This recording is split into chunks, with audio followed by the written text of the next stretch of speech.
প্রভু শ্রীকৃষ্ণই দৈবকিক সাই করেছে। হে রাওয়াই তুমি বিশ্বাসের দুঃখ নকরিবা। খুনাওয়াই ও দুঃখ নকরিবা।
তোমার পূর্ব জন্মর কাহিনী কম। তুমি কেবল একান্ত মনে সকলবোৰ শুনি যাবা। শুনাবাই ত্ৰেতা যুগত যেতিয়া মই ৰাম অৱতাৰে জন্ম লৈছিলো, এতিয়া তুমি কোন আছিলা জানা ভাই? এতিয়া তুমি আছিলা দশৰথ ৰজাৰ ভাঞ্জা।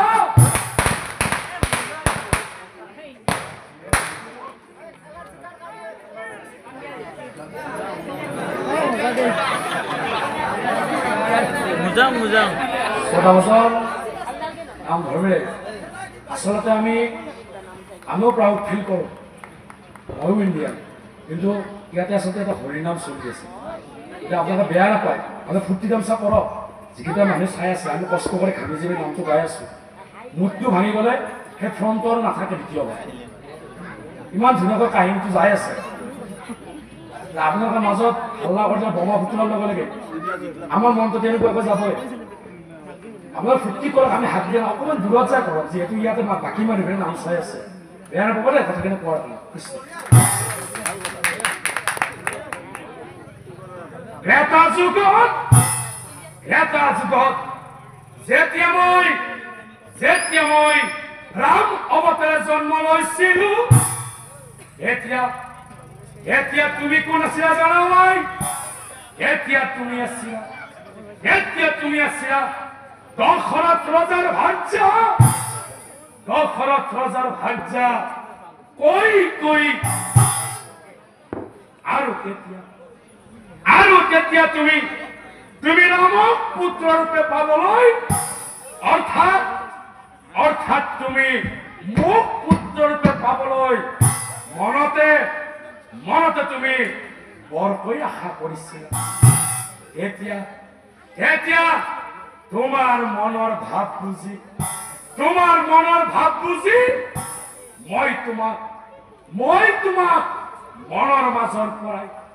মনৰ মাজৰ পৰাই বৰদান দিছিলো। কি বৰদান দিছিলো জানা ভাই? যে তোমাৰ গৰ্ভত জন্মল ভীমময়, কিন্তু সেইখিনি সময়ত তুমি আমাক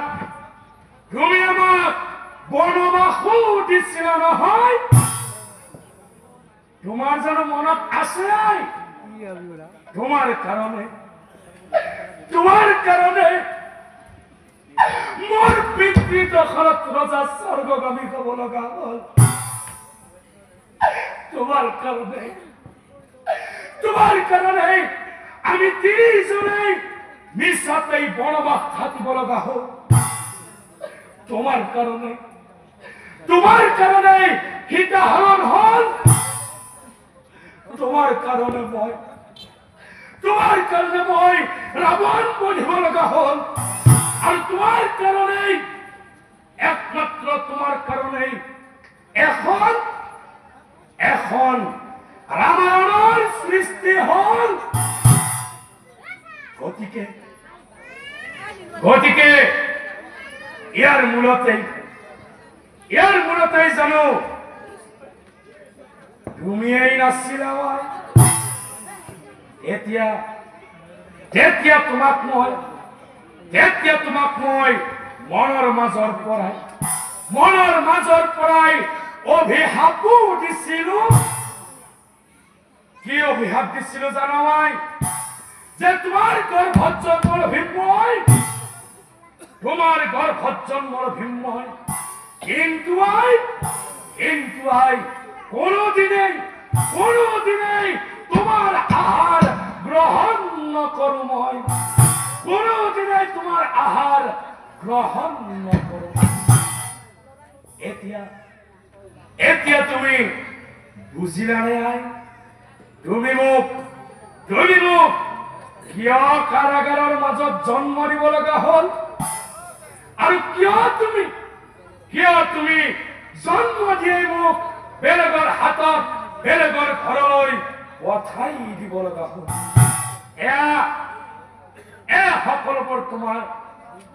সকলোবোৰ তোমাৰ পূৰ্বজন্মৰ পাপৰ ফল। গতিকে তুমি দুখ নকৰিবা। আৰু শুনা এতিয়া মই তোমাৰো পূৰ্বজন্মৰ কাহিনী কম। তুমিও কেৱল একান্ত মনে সকলোবোৰ শুনি যাবা। শুনাবাই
মহাধার্মিক ধারাবতী জানে হব বহুদিনে রাত্রি পূজা করে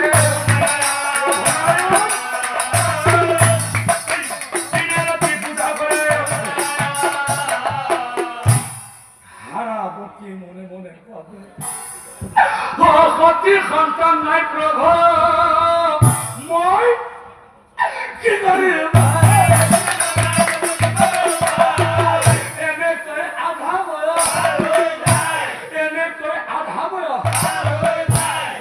একেবারে দরিদ্র আছিল সেই হারাবতী দিনে রাতি কেবল দিনে রাতি কেবল এখন আৰু এদিনৰ খাত ধাৰা উঠে ভাবে প্রভু নারায়ণ স্থিতি আরম্ভ করিছিল ও দয়াময়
হে দ্রোণহারার স্তুতি তুষ্ট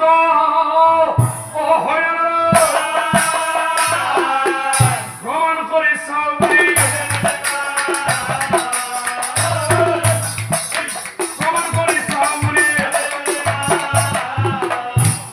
খুঁজি মাগি খাই প্রভুরে খাব প্রমাণ করে সাউরি আৰু তাৰ পিছত হো ব্ৰাহ্মণ ৰূপ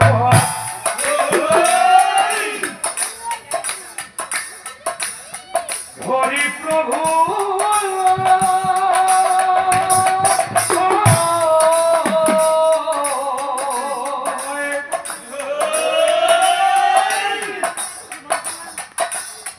ধাৰাৰ গৃহে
ব্ৰাহ্মণ ৰূপী নাৰায়ণে ধাৰাবতীক চাই কৈছে হে ৰাভাই বহুদিন হল আই মই হয়তো খোৱা নাই কিবা অলপ খাব দিয়া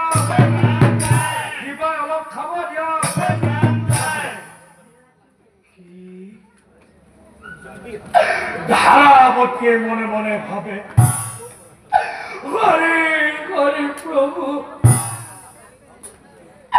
নিজে সোলাগনাথ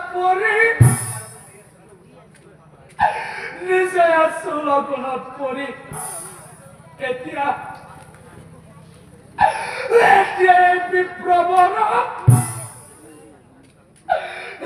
বিপ্লৱৰ মই ভিক্ষা দিওঁ কেনেকৈ ভাবি চিন্তি ধাৰাবতী অস্থিৰ কৰে বিপ্লৱৰ সাহিত্য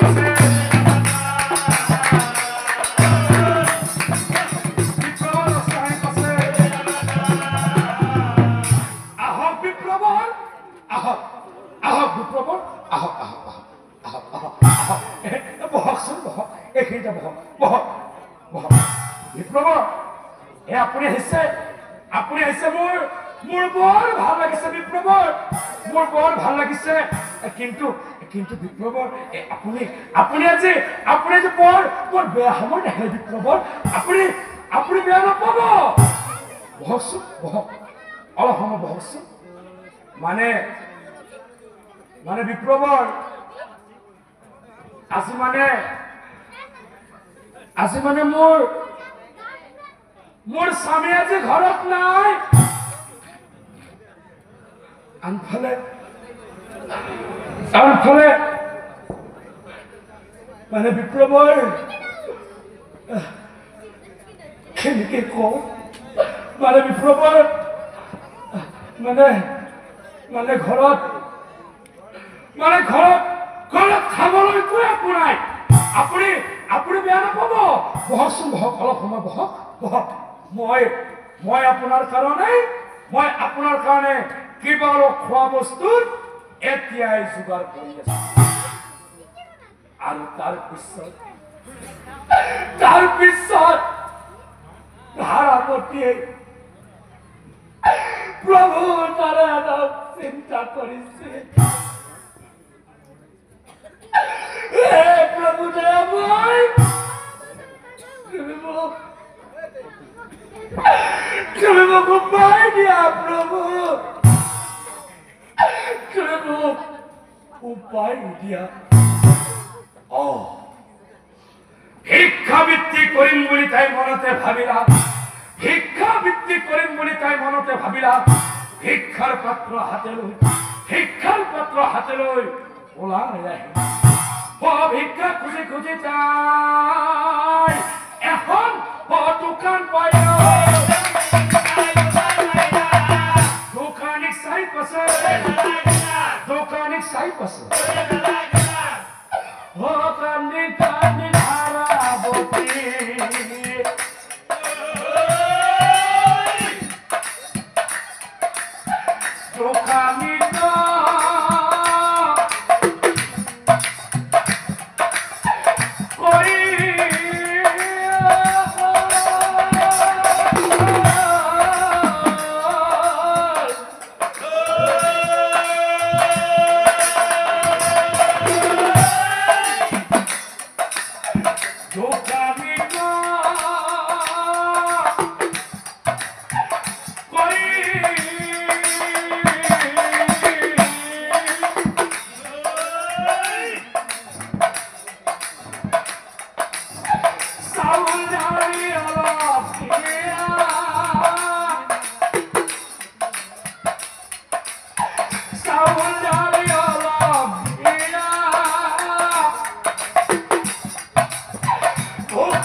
স্বামী আজি ঘৰত নাই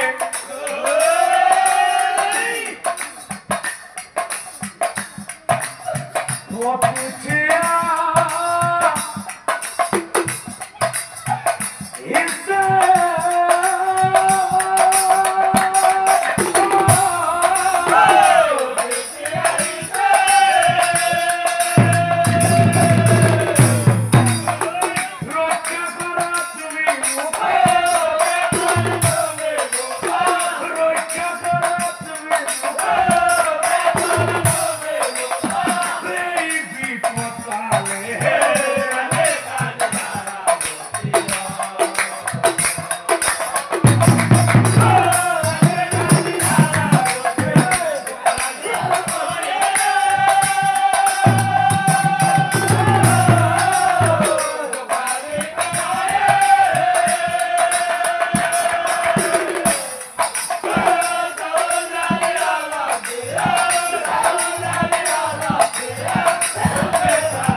তোমার বস্তুর মূল্যের রক্ষা করা আজিম রক্ষা করা আজিম আর ফলে দোকানে ও ধারাবতীর উপেক্ষী বিমোহিত হয় না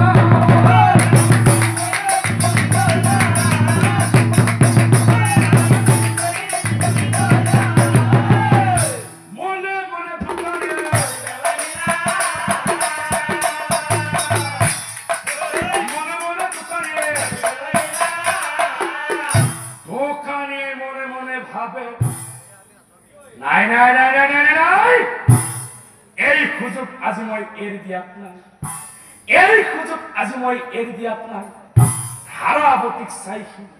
ধাৰাবতীক চাইহি নম্ৰ সুৰে কয় হে ব্ৰাহ্মণী ও দোকানদাৰী কৰি মই এৰিব দোকানদাৰী কৰি মই এৰিব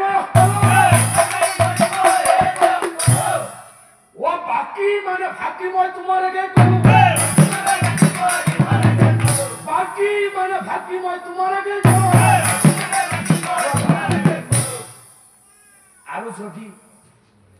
আৰু যদি তোমাক নিদিলে নহয় এইফালে তোমাৰ ঘৰত অতিথি আহিছে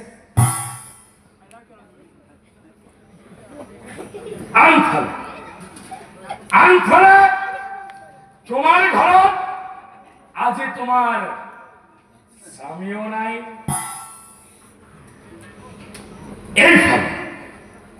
এইফালে তোমার হাতত পইচাও নাই আনফালে তোমাক মই চাউল ডালিও দিব লাগিব এনেহে কেতো নহব ন এটা কাম কৰিলে মই তোমাক অলপমান চাউল ডালি দিব পাৰো কি কাম জানাৱাই তুমি কি কৰিব লাগিব জানা তুমি হবাস্তৰ খাতি তুমি দিয়া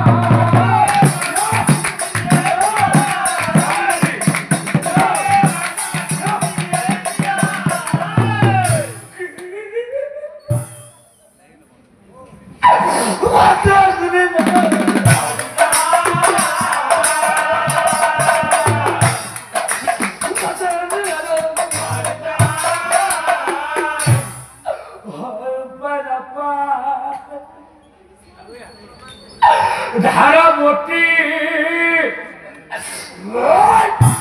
বহস্রতরী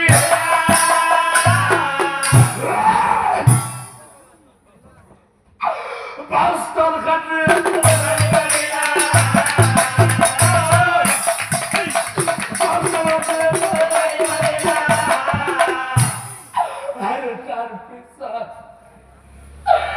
বিখর জালা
পাপর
বিখর জালা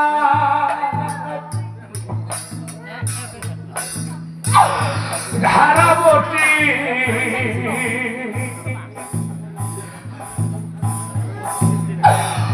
ও ধরে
ধারাবতিক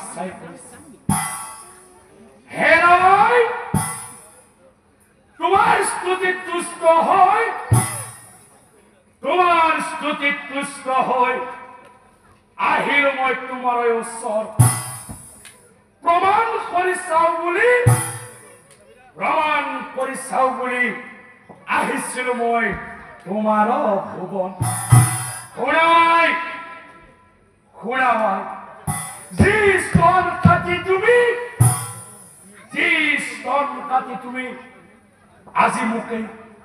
আজি মোকেই অতিথি সেৱা কৰিবলৈ ওলাইছিলা মনত ৰাখিব মই এদিন নহয় এদিন তোমাৰ এই কোলাত উঠি তোমাৰ এই কথা স্তন খাই মই ডাঙৰ দীঘল হম আই তুমি নিশ্চয় জানিবা এদিন নহয় এদিন তোমাৰ এই কোলাত উঠি তোমাৰ এই কথা স্তন খাই মই ডাঙৰ দীঘল হম আই তুমি নিশ্চয় জানিবা এতিয়া তোমালোক দুয়োজনী মাতৃয়ে বুজিলানে মই কিয় আজি এই প্ৰবাহ সাগৰৰ তীৰত এই যজ্ঞখন পাতিব লগা হ'ল আৰু কিয় মই নিজে যজ্ঞ পাতি নিজৰ এই পিতৃ মাতৃক এই যজ্ঞত মই নিমন্ত্ৰণ নিদিলো হেহেৰাৱাই মই আচলতে তোমালোকৰ প্ৰমাণহে চালো শুনাৱাই আচলতে তোমালোক দুয়োজনীয়ে মোৰ আই কিন্তু দৈৱকী যিজনী মাতৃয়ে মোক কেৱল জন্মহে দিলে আৰু জন্ম দিয়েই তেওঁ মোৰ সকলোবোৰ দায়িত্ব পাহৰিয়েই পেলালে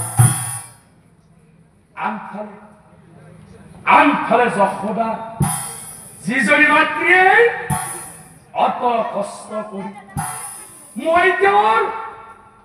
মই তেওঁৰ নিজৰ সন্তান হোৱাৰ পিছতো তেওঁ মোক নিজৰে বুকুৰ মাজত বান্ধি নিজৰে আহাৰ খুৱাই নিজেই তেওঁ মোক শাসন কৰি লালন পালন কৰি তেওঁ মোক এইটো বয়সলৈ আনিলে গতিকে যশোদাই হ'ল মোৰ আচল মাতৃ যশোদাই হ'ল মোৰ আচল মাতৃ